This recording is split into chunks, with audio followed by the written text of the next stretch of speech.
Hello friends, welcome to the tricks world. आज का video कोशिका पे होने वाली है, ठीक है, सेल पे।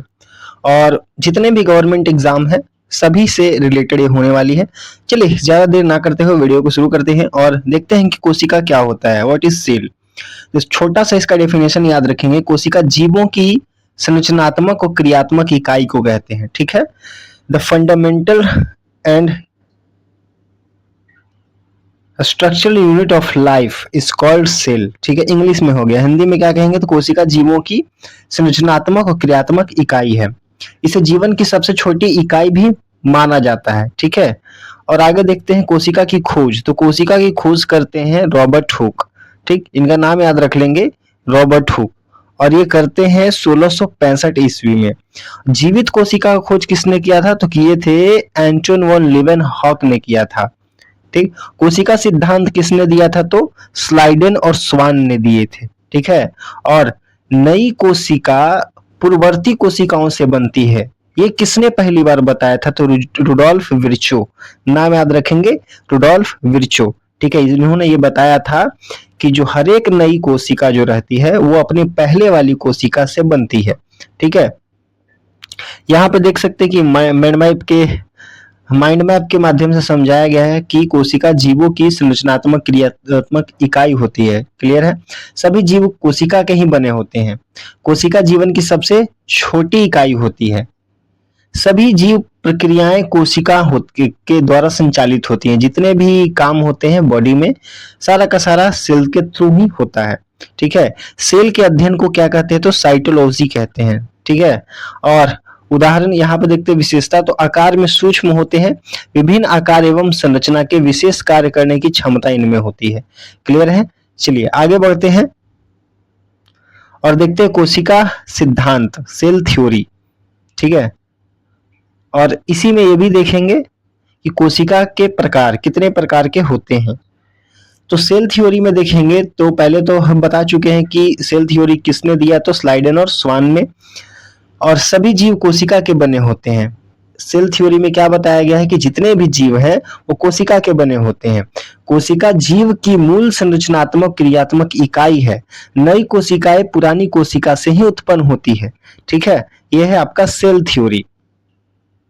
अब आगे बढ़ते हैं तो कोशिका के प्रकार। तो दो प्रकार के कोशिका होते हैं, यूकैरियोट्स और प्रोकैरियोट्स, ठीक है। क्या होता है प्रोकैरियोट्स और यूकैरियोट्स। तो प्रोकैरियोट्स क्या होता है, सबसे पहले इसका उदाहरण देख लेते हैं। तो इसका हो गया बैक्टीरिया, नील हरित शैवाल, साइनोबैक्टीरिया यानी कि जिसको कहते हैं, ये सब इसका उदाहरण है। विशेषताएं क्या होती है प्रोकैरियोट्स की तो वास्तविक केंद्रिका नहीं होती है, मतलब इसमें जो न्यूक्लियस होता है वेल डेवलप नहीं होता है। झिल्ली युक्त कोशिकांग नहीं पाए जाते हैं। आकार बहुत छोटा होता है, 1 माइक्रोमीटर से 10 माइक्रोमीटर ही होता है। और डीएनए जो रहती है वो खुली अवस्था में यानी कि नग्न अवस्था में पाया जाता है इसमें। ये बात आप देख सकते हैं, जैसे कि इसका उदाहरण हो गया, ठीक है, बैक्टीरिया, साइनोबैक्टीरिया, ये सब कुछ उदाहरण हो गए। आगे बढ़ते हैं और ये जो आपको फिगर दिख रहा है ये प्रोकैरियोटिक कोशिका का फिगर है, ठीक। आगे बढ़ते हैं और देखते हैं कि यूकैरियोट्स कोशिका किसको कहते हैं, यूकैरियोट्स क्या है। तो यूकैरियोट्स जैसे कि उदाहरण पौधे हो गए, जंतु हो गए, कवक हो गए, प्रोटिस्टा हो गए, ये सब यूकैरियोट सेल के उदाहरण है। इसमें क्या होता है तो वास्तविक केंद्रक उपस्थित होते हैं। झिल्ली युक्त कोशिका अंग पाए जाते हैं और इनका आकार जो होता है यूकैरियोट से बड़ा होता है, 10 से 100 माइक्रोमीटर के बीच में होता है, ठीक है। डीएनए केंद्रक के अंदर पाया जाता है। डीएनए कहाँ पाया जाएगा, केंद्रक के अंदर पाया जाएगा, ठीक है।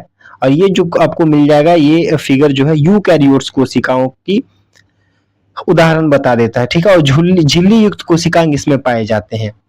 इसका मतलब इतना है कि जितना भी कोशिका मिलेगा आपको इसमें झिल्ली मिलेगा, इसमें मेम्ब्रेन मिलता है। एक और यहाँ पे बात छूट गया, हम बता देते हैं कि जो प्रोकैरियोट सेल होते हैं वो 70S होते हैं और जो यूकैरियोट सेल होते हैं वो होते हैं 80S होते हैं, 80S, ठीक है। ये याद रख लेंगे। आगे बढ़ते हैं और देखते हैं कि पौध कोशिका एवं जंतु कोशिकाओं में क्या अंतर होता है। अगर देखें तो कोशिका भित्ति, तो पौध कोशिका यानी कि पादप कोशिकाओं में कोशिका भित्ति होती है ठीक है, जिसको सेल वॉल कहते हैं इंग्लिश में। लेकिन जंतु कोशिका में कोशिका भित्ति नहीं होती। हरित लवक देखें तो हरित लवक होता है और जंतु कोशिका में हरित लवक नहीं होता है। रसधानी की बात करें तो इसमें बड़ी रसधानी होती है, लेकिन जंतु कोशिका में छोटी रसधानी होती है। ठीक, रसधानी को इंग्लिश में वैक्यूल्स कहते हैं। आकार के बारे में देख लेते हैं तो इसका एक निश्चित आकार होती है, लेकिन आकार इसका अनिश्चित होता है।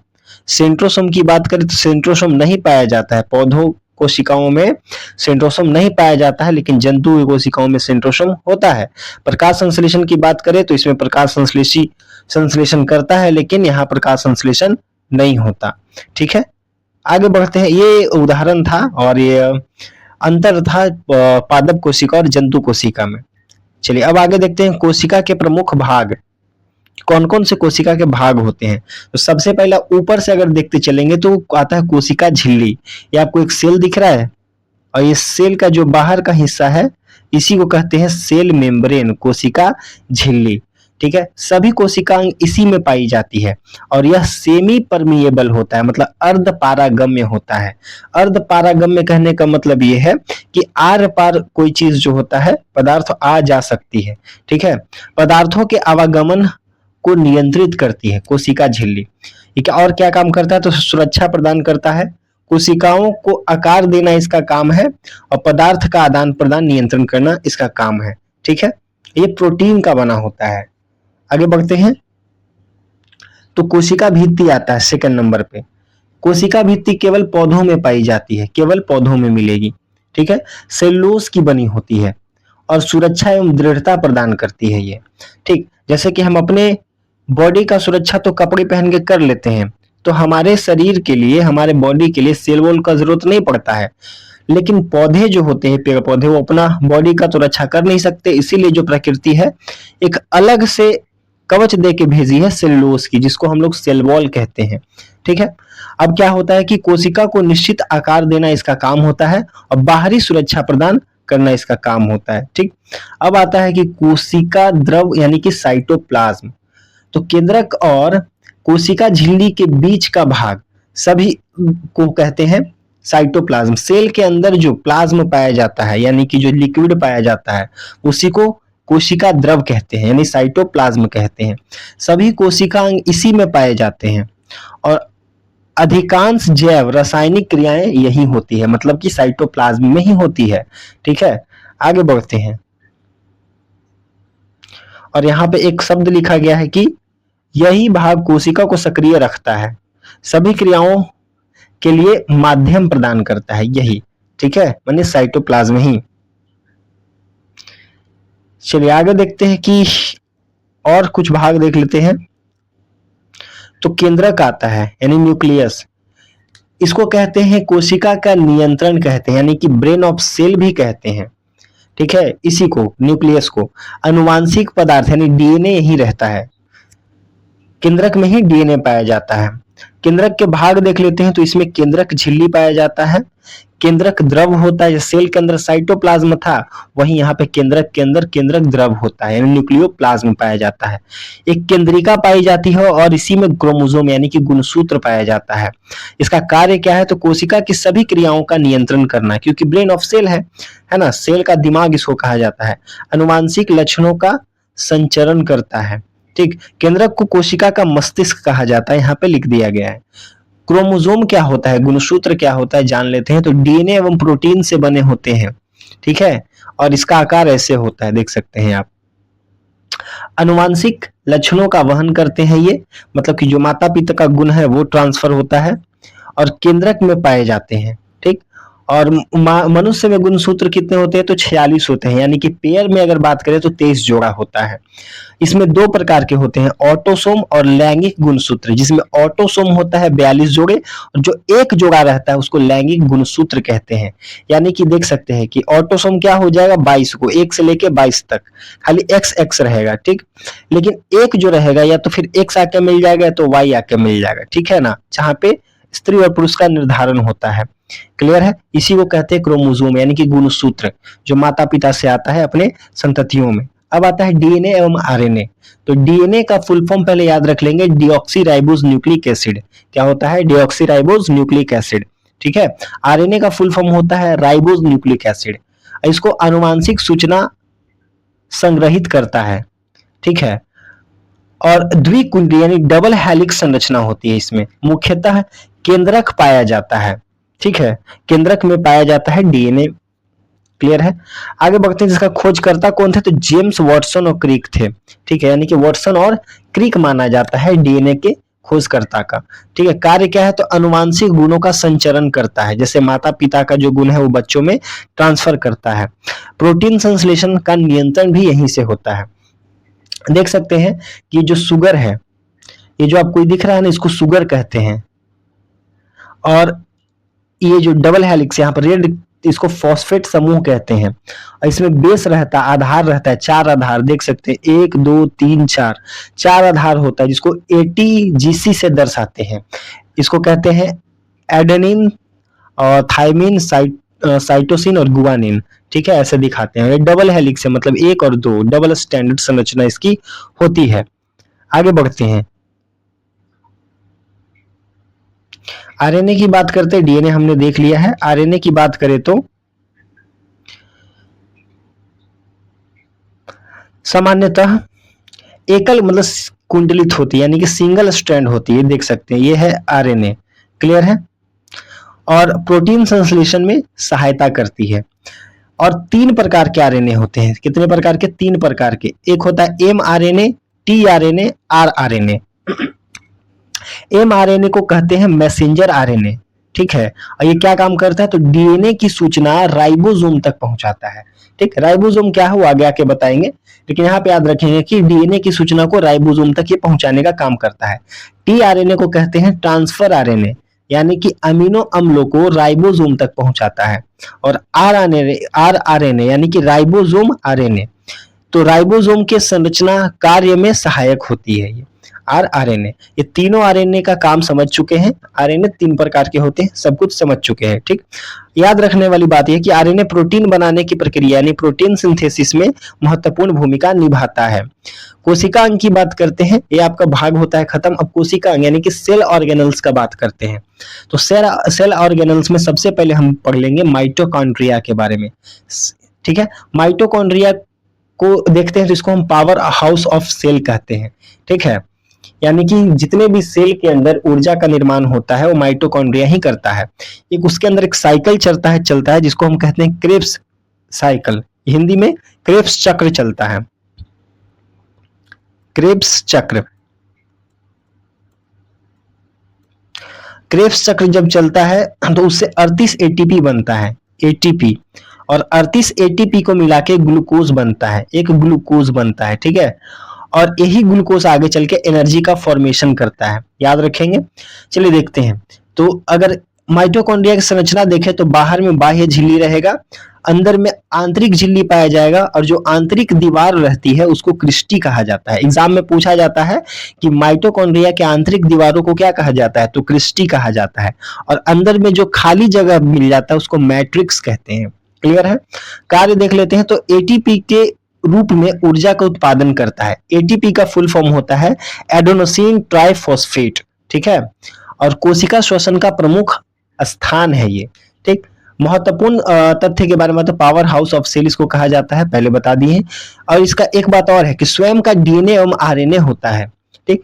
जैसे कि एग्जाम में आएगा कभी कभी कि कोशिका में न्यूक्लियस के अलावा और कौन सी ऐसी कोशिका अंग है जहां खुद का डीएनए और आरएनए पाया जाता है, तो आपको मारना पड़ेगा माइटोकॉन्ड्रिया को, ठीक है। माइटोकॉन्ड्रिया में स्वयं का डीएनए एवं आरएनए पाया जाता है। चलिए अब राइबोसोम की बात करें तो प्रोटीन संश्लेषण का काम करेगा ये। महत्वपूर्ण तथ्य के देख लेते, प्रोटीन फैक्ट्री कहलाता है। और सबसे छोटा कोशिकांग होता है ये, ठीक है। सबसे छोटा कोशिकांग होता है।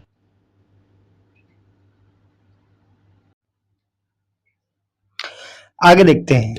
तो राइबोसोम के बाद हम लोग पढ़ेंगे गोल्गी बॉडी के बारे में, यानी कि इसको गोल्गी काय भी कहते हैं हिंदी में, और इंग्लिश में गोल्गी बॉडी कहते हैं। कार्य क्या है, तो पदार्थ का संशोधन करता है, पैकेजिंग करता है, श्रावण करने का काम करता है, ठीक है।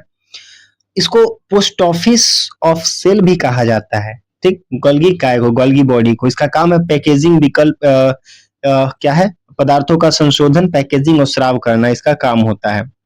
ठीक है, याद रहे गोल्गी काय पदार्थों को सुधार कर और पैक करके भेजने का काम करता है ये। क्लियर है। और एंडोप्लाज्मिक रेटिकुलम की बात करते हैं तो दो प्रकार की होती है, जिसको कहते हैं रफ ईआर और स्मूथ ईआर, यानी कि आरईआर और एसीआर। अगर पूरा नाम कहें तो smooth endoplasmic reticulum, rough endoplasmic reticulum. ठीक है, इसका क्या काम है तो कोशिका के अंदर पदार्थों का परिवहन करने का काम है। आरईआर प्रोटीन संश्लेषण में सहायक होता है, यानी कि, और एसीआर जो होता है वो वसा का संश्लेषण करने में सहायक होता है। देखिए, रफ इंडोप्लाज्मिक रेटिकुलम, यहाँ प्रोटीन का निर्माण होता है। क्लियर है। रफ क्यों? क्योंकि इंडोप्लाज्मिक रेटिकुलम होता है और जहां पे देखिए ऐसा कुछ संरचना होगा, ठीक है, और जहां पे ऐसा ऐसा गोल गोल रहेगा ना, ये राइबोसोम होता है, और जिस साइड ये होता है उसको रफ साइड कहते हैं। और रफ इसी साइड क्या बनेगा तो प्रोटीन का निर्माण होता है। और जो साइड ये खुरदुरा पार्ट नहीं होता है उसको कहते हैं एसीआर, मतलब ये स्मूथ हो गया। और जो स्मूथ साइड हो गया उधर क्या बनता है तो वसा बनता है, यानी फैट्स का निर्माण होता है, यानी कि लिपिड्स बनता है। ठीक है, ये बात है। आगे बढ़ते हैं और लाइसोसोम के बारे में आता है। तो लाइसोसोम क्या काम करता है तो अवशिष्ट पदार्थों का पहचान करता है और मृत कोशिकाओं को नष्ट करने का काम ये करता है। क्लियर है, यानी कि जो मृत कोशिकाएं हो गई उसका पाचन कर लेता है। क्लियर है। इसका संरचना देख सकते हैं, इसमें झिल्ली पहले हो गया, पाचक एंजाइम होता है, आंतरिक द्रव्य होता है।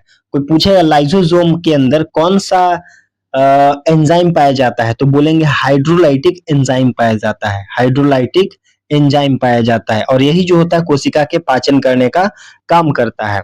महत्वपूर्ण तथ्य के बारे में देख लेते हैं, इसको सुसाइडल बैग ऑफ सेल भी कहते हैं, यानी कि आत्महत्या की थैली भी कहा जाता है। क्लियर है।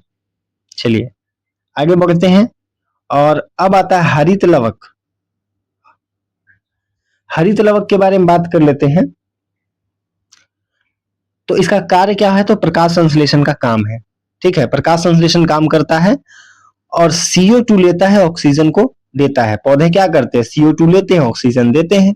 प्रकाश संश्लेषण में तो मेनली यही कहाँ होता है ना। अब आता है महत्वपूर्ण तथ्य, तो केवल पौधे कोशिकाओं में पाया जाता है, किचन ऑफ सेल कहा जाता है इसको, है ना, ये बात है। और क्लोरोफिल वर्णक उपस्थित रहता है इसमें, जिसके कारण पत्तियों का रंग क्या होता है, हरा होता है। देखिए, क्लोरोफिल सूर्य के प्रकाश को अवशोषित कर भोजन यानी कि ग्लूकोज बनाने का काम करता है। राजधानी की बात करते हैं वैक्यूल्स की, तो ये पौधे कोशिकाओं में बड़ी होती है जबकि जंतु कोशिकाओं में छोटी होती है। ऐसे याद रख लेंगे ना, पौधा एक व्यक्ति से क्या होता है, जैसे कि पेड़ एक आदमी से आकार में बड़ा होता है तो उसमें क्या हो जाएगा कि रसधानी भी बड़ा हो जाता है। क्लियर। इसका काम है कि जल यानी कि पानी, भोजन एवं अशिष्ट पदार्थों का संग्रहण करता है। ये पौध कोशिकाओं में बड़ी तथा अस्थायी होती है जबकि जंतु कोशिकाओं में छोटी एवं अस्थायी होती है। क्लियर है। अतिरिक्त जानकारी में देखते हैं, रसधानी कोशिका को टर्गर बनाकर पौधों को मजबूती प्रदान करता है, मतलब स्ट्रॉन्ग बना देता है। क्लियर है। सेंट्रोसोम के बारे में बात कर लेते हैं, तो कोशिका विभाजन का काम इसका है, कोशिका विभाजन में सहायता होता है, इसमें करता है, और जंतु कोशिकाओं में यह पाया जाता है। क्लियर है। सेंट्रोसोम पादप कोशिकाओं में नहीं पाया जाता, सिर्फ जंतु कोशिकाओं में पाया जाता है। क्लियर है। सेंट्रोसोम से बनने वाली स्पिंडल फाइबर और गुणसूत्रों को अलग करने में मदद करती है। चलिए आगे बढ़ते हैं। सेंट्रोसोम किसी भी कोशिका को जो होता है ना विभाजन करने में, जैसे कि सेंट्रोसोम कहाँ की कोशिकाओं में, तो लीवर सेल में ज्यादा पाया जाएगा, लीवर का सेल, और दिमाग के सेल में कम पाया जाता है, इसको न्यूरॉन सेल कहते हैं, उसमें कम पाया जाता है सेंट्रोसोम, इसीलिए वहां सेल डिवीजन न के बराबर होता है और कोशिका विभाजन नहीं होता है। इसीलिए गाड़ी चलाते समय हेलमेट का जरूरत पड़ता है ना, क्योंकि सर पे चोट लग गया तो फिर सेल डिवीजन तो होता नहीं है, तो गया काम से। अब आता है कि कोशिका विभाजन, सेल डिवीजन। तो सेल डिवीजन दो प्रकार की होती है, समसूत्री विभाजन और अर्धसूत्री विभाजन। इंग्लिश में कहें तो माइटोसिस और मियोसिस। ठीक है। अब ये क्या है, तो शरीर की वृद्धि और मरम्मत के लिए काम करता है, इसको माइटोसिस कहते हैं, मतलब समसूत्री विभाजन। और एक कोशिका से दो पुत्री कोशिका यानी कि दो डॉटर सेल बन जाती है। गुणसूत्र की संख्या क्या होती है इसमें? समान होती है। क्लियर है? इसका काम क्या है? जैसे महत्व तो वृद्धि करना, घाव भरना, उत्तक मरम्मत, इसमें माइटोसिस काम होता है। जैसे कि मान लो कि हाथ में कट लग गया, ठीक है, और कट लग गया तो दोबारा उस चमड़े आ जाता है वहां पे, तो कौन से कोशिका विभाजन के थ्रू आता है? तो समसूत्री विभाजन के द्वारा होता है। क्लियर है? और इसमें 3 फेज होते हैं, सॉरी 4 फेज होते हैं, जिसको सबसे पहले वो कहते हैं प्रोफेज, फिर आता है मेटाफेज, फिर आता है एनाफेज, फिर आता है टेलोफेज। क्लियर है? चलते हैं आगे बनते हैं। तो इसमें एक चीज देख लेना है कि समसूत्री विभाजन में गुणसूत्रों की संख्या जो पहले वाली यानी कि समान बनी रहती है पहले की जैसी। अर्धसूत्री विभाजन क्या होती है? तो ये देखते हैं। तो सबसे पहले इसमें जनन कोशिकाओं में होता है, अर्ध मियोसिस जो होता है वो जनन कोशिकाओं में होता है। गुणसूत्र संख्या आधा हो जाती है इसमें, मतलब कि 46 से 23 हो जाएगी। क्लियर है? और इसमें देख लेते हैं एक कोशिका के से 4 पुत्री कोशिकाओं का निर्माण होता है। एक कोशिका से 4 डॉटर सेल बनती है। इसमें आता है प्रोफेज 1, मेटाफेज, एनाफेज और टेलोफेज, इसमें भी आता है। ठीक है, फिर आप आता है प्रोफेज, मेटाफेज 2, एनाफेज 2 और टेलोफेज 2, ऐसे मतलब करके बनता है। क्लियर? देख सकते हैं यहाँ पे 4 बन गया। क्लियर है? अर्धसूत्री में यहाँ पे हो गया और यहाँ पे हो गया दूसरा विभाजन, ये हो गया। चलते हैं यहाँ पे और देखते हैं, तुलना करते हैं तो कहाँ होती है। तो शरीर की सोमैटिक यानी कि सामान्य कोशिकाओं में होती है, सोमैटिक सेल में होता है। पुत्री कोशिकाओं यानी कि जो डॉटर सेल होती है वो 2 बनती है। सामान्य देख लेते हैं तो उद्देश्य क्या है? तो वृद्धि, मरम्मत, प्रतिस्थापन। और क्रोमोसोम जोड़ी बनना तो नहीं, इसमें ऐसा नहीं होता है। ठीक है? ये अर्धसूत्री विभाजन कहाँ होता है? तो जनन कोशिकाओं में होता है। और इसमें कितने डॉटर सेल बनते हैं? तो 4। ठीक है, आधी हो जाती है, 2n से n में बदल जाती है, लेकिन इसमें समान रहती है, 2n से 2n ही रहती है। क्लियर है? इसमें क्या होता है? युग्म निर्माण का होता है, अनुवांशिक विविधता, और प्रोफेज 1 में होता है इसमें। क्लियर है? महत्व क्या है? तो युग्म निर्माण, आनुवांशिक विविधता तो बता चुके, इसमें काम आती है। अब यहाँ पे थोड़ा सा कोशिका संबंधित कुछ अलग से फैक्ट्स जान लेते हैं, फिर इसके बाद ये वीडियो का अंत हो जाएगा। ठीक, अगर वीडियो हमारी पसंद आई हो तो लाइक करें, सब्सक्राइब करें और शेयर जरूर करें, ताकि और भी स्टूडेंट जो है इसका लाभ उठा सके। चलिए देख लेते हैं। खोजकर्ता कौन है? तो रॉबर्ट हुक 1665 में करते हैं। जीवित कोशिका को सबसे पहले किसने देखा? तो लीवेनहॉक 1674 में। कोशिका सिद्धांत किसने दिया? तो स्लाइडेन एंड स्वाम दिए थे। नई कोशिका पुरानी कोशिका से बनती है, किसने बताया? तो रुडोल्फ विर्चो। ठीक है, अब देखते हैं अनुवांशिकता के बारे में। तो डीएनए क्या होती है? तो डबल हेलिक्स स्ट्रक्चर होती है। मनुष्य में गुणसूत्र कितने होते हैं? तो 46 होते हैं, यानी कि 23 पेयर होते हैं, 23 जोड़ा, जिसमें ऑटोसोम 44 होते हैं और लैंगिक गुणसूत्र 2 होते हैं।